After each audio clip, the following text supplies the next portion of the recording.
Oke teman-teman, jumpa lagi dengan acara Ngobras, ngobrol tentang sastra. Oke teman-teman, kali ini kita akan masuk episode yang ke-39. Luar biasa teman-teman, kita istiqomah terus, bedah novel, bedah puisi, bedah ontologi cerpen, bahkan mungkin film. Supaya apa? Supaya kita nanti bisa menginventarisasi novel-novel di Indonesia dan kita bedah, kita tularkan. Semoga teman-teman di luar, anak-anak muda bisa membaca dan belajar banyak hal dari novel. Hari ini, kalau kemarin kita membahas Paulo Coelho, kita sekarang masuk ke Amerika. Satu novel yang harus teman-teman baca, novel klasik Ernest Hemingway. Wajib dibaca, tipis novelnya tapi keren, Ernest Hemingway. Ini judulnya tentang The Old Man and the Sea. Ini terkenal banget. Nah, ini juga menceritakan tokohnya mirip-mirip nanti dengan tokohnya di Alchemist. Kita sambut teman saya yang akan membedah, namanya Mas Dede. Kita sambut Mas Dede. Silakan Mas Dede. Halo, terima kasih Pak. Apa kabar bro? Baik Pak, Sehat? Alhamdulillah sehat. Alhamdulillah. Silahkan perkenalkan diri dulu Mas Dede. Oke. Dari mana, nama lengkapnya, asalnya dari mana? Oke. Assalamualaikum warahmatullahi wabarakatuh. Waalaikumsalam warahmatullahi wabarakatuh. Perkenalkan, nama saya Dede Rexman, biasa dipanggil Dede. Saya lahir dan tumbuh di Pondok Aren, Kota Tangerang Selatan. Asli situ? Lahir Iya, situ? lahir di situ juga Pak. Oh, Pondok Aren itu tempat tinggalnya Seno Gumara Dharma di situ. Banyak itu, Ciputat itu banyak sastrawan. Oke, coba ceritakan dulu. TK, SD, SMP, atau SMK, atau SMA di mana? Uh, untuk SD sih ya, saya tetap di Pondok Aren, SD Negeri Pondok Aren 2, terus SMP-nya di SMP Negeri 5 Kota Tangerang Selatan. Negeri, SMA-nya saya swasta Pak, di SMA Yadika 6 Pondok Aren juga. SMA atau SMK? SMA Pak, Jurusan IPS. Oke. Pernah bersentuhan dengan puisi atau cerita-cerita dongeng-dongeng dari SD? Untuk prosa sendiri ya, kalau bersentuhan sih pasti kan karena ketidaksengajaan kan, karena entah itu dari buku paket atau di mana, misalkan Orang tua dongeng gitu. ya, dari buku paket juga kan Pak, kayak cerpennya Ali Akbar Nafis tuh ada di buku waktu saya sekolah SMA dulu gitu kan. Terus sama karya sastra lainnya gitu kan. Cuman belum ada intensitas untuk mendalami banget ke karya sastra itu sendiri sih Pak. Oh, SMA sudah pernah baca cerpennya Anafis? Iya Pak, yang apa, Robonya Surau Kami. Oh, itu masterpiece dia tuh. Oke. Dari situ lulus, terus tapi novel belum? Novel saya baca juga, cuman lebih apa, saya baca penulis-penulis lokal juga yang populer, dan saya lebih kena yang Bapak tadi ngomong itu apa, Paulo Coelho yang Alchemist Pak. Alchemist itu ya. Iya, yang Santiago itu. Sempet kerja atau langsung kuliah? Kebetulan saya kerja dulu Pak. Kerja dulu sampai sekarang juga sambil kerja saya Pak. Kuliah, sambil kuliah. Iya, sekarang kuliah biaya sendiri? Alhamdulillah biaya sendiri Pak. Tuh teman-teman, kerja dulu tidak apa-apa, setelah kerja 1 tahun kuliah ini membiayai sendiri. Jadi teman-teman, supaya menjadi kayak Mas Dede itu role model untuk adiknya, untuk siapapun, bahwa tidak harus kalian menggantungkan orang tua. Kalau memang orang tua itu belum mencukupi, ya kalian harus mandiri, ya kan? Maka beruntunglah orang-orang di luar sana yang orang tuanya mampu terus gak mau kuliah, ya kan? Sayang sekali loh, teman-temanmu itu banyak yang pengen berkembang. Soalnya Mas Dede ini akhirnya kuliah mengambil bekerja. Terus kita langsung masuk ke intinya. Kita bedah novel judulnya The Old Man and the Sea. Oke, karyanya Ernest Hemingway. Oke, tokoh besar dari Amerika Serikat. Lelaki tua dan laut. Lelaki tua dan laut. Silakan ceritakan sinopsisnya. Untuk sinopsisnya ya, untuk secara sederhana, novel ini tuh menggambarkan, menceritakan tentang nelayan yang tua gitu kan. Yang digambarkan di masa itu selama 84 hari lamanya seakan-akan tuh ikan-ikan tuh nggak mau gitu untuk menyentuh kail pancingnya. Bahkan di 84 hari itu dia dicap sama masyarakat sekitarnya itu sebagai apa, salau gitu kan, atau orang yang nggak beruntung gitu Pak. Saya Sialan gitu. sial dulu. Sial Kasihan gitu kan, kok nggak pernah dapat ikan gitu. Gitu. Terus sampai ya alurnya sih sangat sederhana, plotnya juga ya linear gitu, dan ceritanya tuh sangat minimalis dan sederhana gitu Pak. Iya, justru itu hebatnya Entertainment Weekly. Iya. Hebat, sederhana tapi hebat. Terus Dan menang Nobel. menang Nobel, ini pemenang Nobel. Terus di awal juga kan diceritain juga tuh bahwasanya ada apa, anak kecil itu namanya Manolin gitu kan.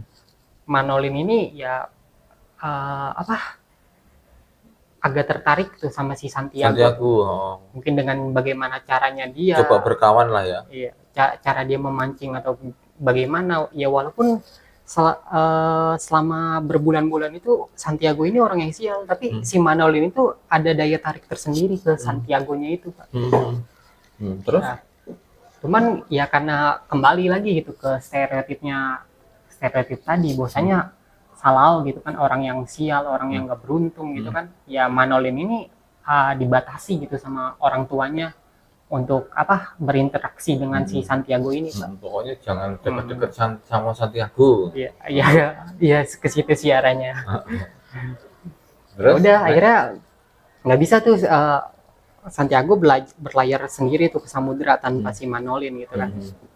Terus lanjut si Hemingway ini lewat Santiago gitu kan, dia kayak mengklasifikasikan gitu, membagi tokoh apa, dua golongan nelayan gitu. Katakanlah nelayan yang tradisional sama nelayan yang modern tapi diisi sama orang-orang pemuda gitu kan. Anak-anak muda yang modern itu kan. Iya, anak-anak muda tapi pragmatis gitu. Iya betul, sangat pragmatis.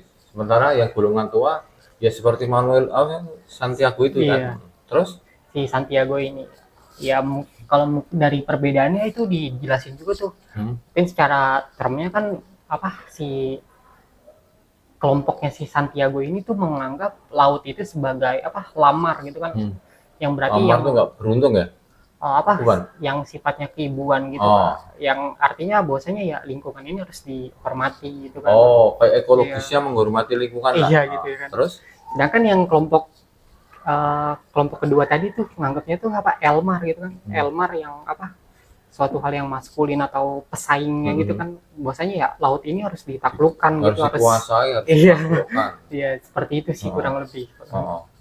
Oke, terus lanjut. Apa yang menjadi perbedaan dari kedua kelompok ini ya, bagaimana si nelayan pemuda ini mencari ikan itu dengan alat-alat modern, perahu motor, kail yang cuma dia nyutin doang gitu kan. Yang berarti ya udah dia pasti sangat apa, memenuhi kebutuhan industri banget gitu. Beda sama si Santiago gitu kan. Oke, terus sampai akhirnya nanti Santiago dia berjuang tarik menarik itu yang dengan ikan besar itu. Iya. Gimana ceritanya itu? Sebelum sampai ke ikan besar kan dia memancing ikan-ikan kecil dulu mungkin ya Pak, untuk bertahan hidup gitu. Iya, untuk makan sehari-hari. Iya, memancing ikan-ikan tuna gitu kan.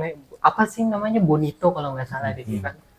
Memancing ikan-ikan tuna sampai ya walaupun dengan keadaan yang seperti itu nggak menutup kemungkinan juga si Santiago ini untuk mendapatkan sesuatu yang besar Pak. Seperti apa yang ia inginkan tuh, dia bermimpi menangkap ikan marlin gitu kan, ikan betul, pedang gitu kan. Terus ya udah sih selama pelayarannya juga gitu kan, ya dia terus apa, suatu penderitaan atau suatu cobaan itu terus datang tuh sama si Santiago gitu kan. Kayak misalkan cobaan pertama apa? Tangan apa, secara fisik ya, tangannya kram. Ya kan. Terus dia sakit tagi tulang, tagi tulang ada tua itu dia kan. Udah tua kan. Ya karena dari cobaan itu kan saya kadang agak kepikiran kayak gini sih, ketika seseorang menderita gitu kan, pasti ada sesuatu hal yang di masa lalunya itu dia rindukan gitu, kayak traumatisasi kejayaan masa lalu gitu kan. Kayak tangannya kram gitu kan, terus tiba-tiba dia ingat pernah menang panco tuh lawan nelayan terkuat di sana gitu, dari Casablanca kalau nggak salah tuh. Ya udah, oh ternyata tangan ini pernah berjaya gitu kan, dapatnya kan seperti itu tuh. Iya. Si Santiago-nya itu Aha. kan. Udah sampai sebelum masuk ke ikan marlin gitu kan. Wah, Terus ombak besar, ini enggak? ombak besar Coba banget. ceritakan itu. Ayo. Wah, parah sih itu. Gimana coba? Ya tuh sampai, Kacau. ayo.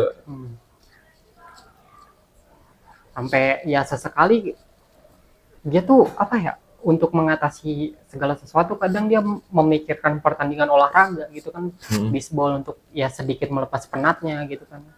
Ya selain daripada itu kembali kepada si Santiago-nya tadi gitu kan, dengan kesederhanaan yang ada. Jadi kayak make sure-nya tuh kayak si Santiago-nya ini tuh ada hal-hal positif gitu kan, dibanding yang tadi dibilang tuh yang pragmatis gitu.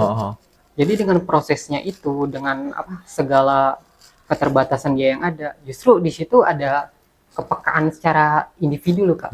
Baik secara kayak dia mau mencari ikan, ya dia merapalkan doa dulu. Itu sih plusnya Pak. Nggak langsung itu. Jadi dia menghormati gitu apa yang ada di laut itu gitu kan. Iya. Ya walaupun ada sesuatu yang agak kontradiktif juga, itu agak ambivalen juga. Apa itu? Kayak apakah kalau aku ngebunuh ikan aku berdosa gitu kan, itu kan suatu lucu wong itu, wong berak untuk dimakan gitu kan. Iya kan, tapi kan suatu konflik batin juga kan. Bagi dia konflik batin. Gitu. Kalau yang anak-anak muda itu kan enggak kan. Enggak, udah boro-boro dia melaut itu pakai doa, langsung pakai alat-alat canggih buat kan. Untuk teknologi gitu. Pakai teknologi perahu-perahu canggih.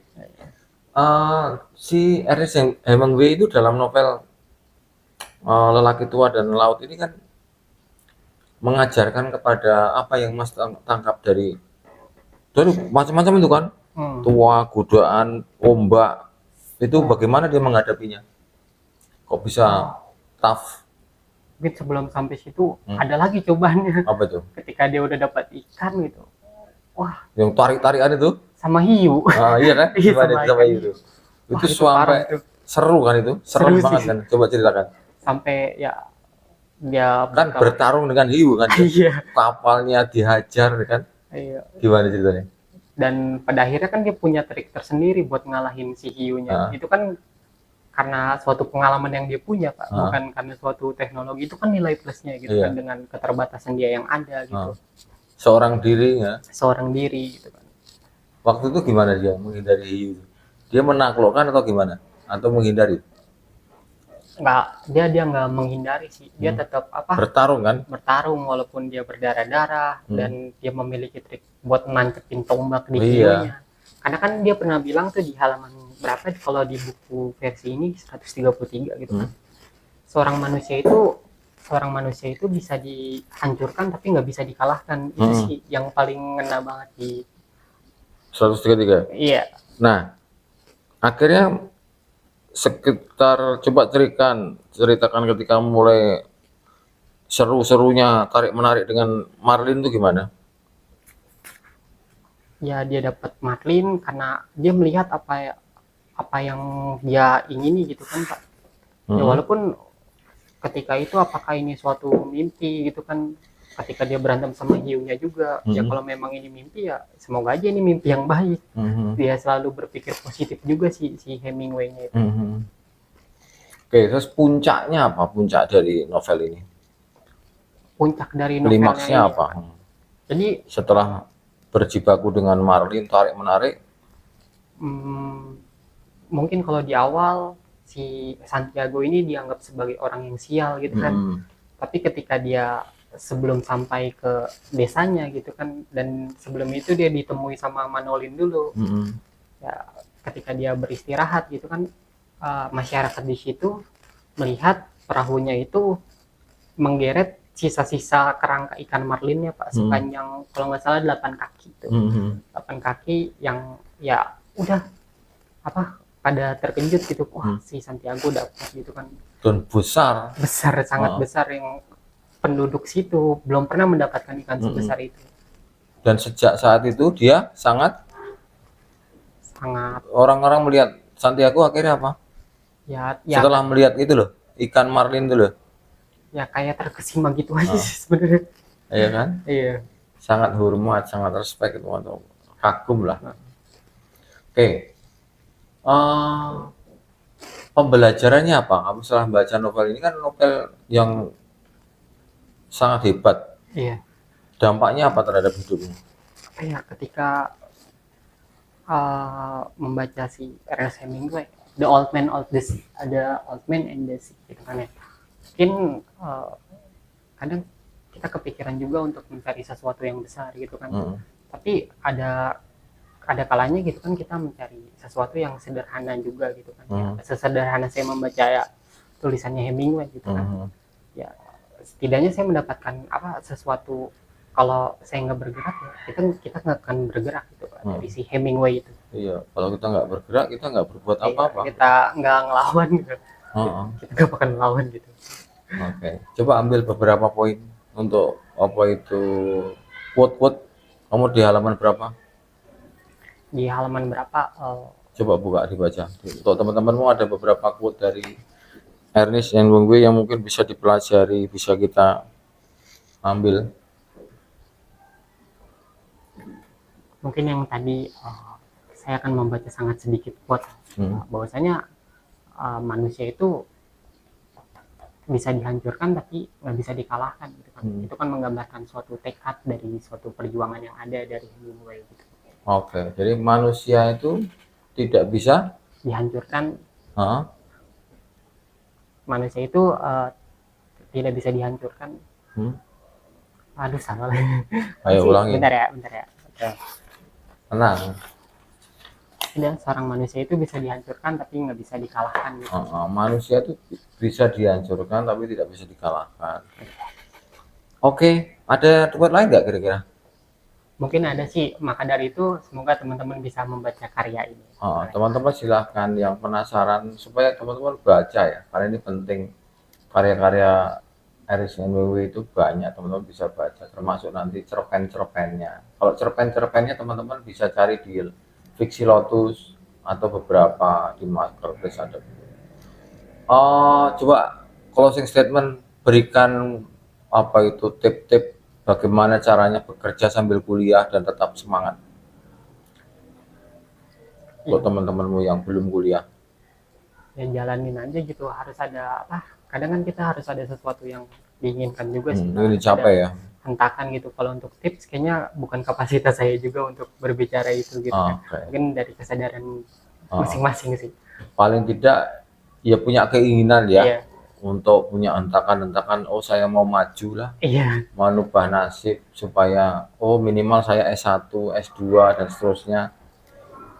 Bekerja itu ya wajib, tapi kalau memang belum punya biaya untuk kuliah ya bekerja dulu, baru kuliah. Sama. Oke. Skripsi sampai mana? Skripsi saya belum jalan Pak.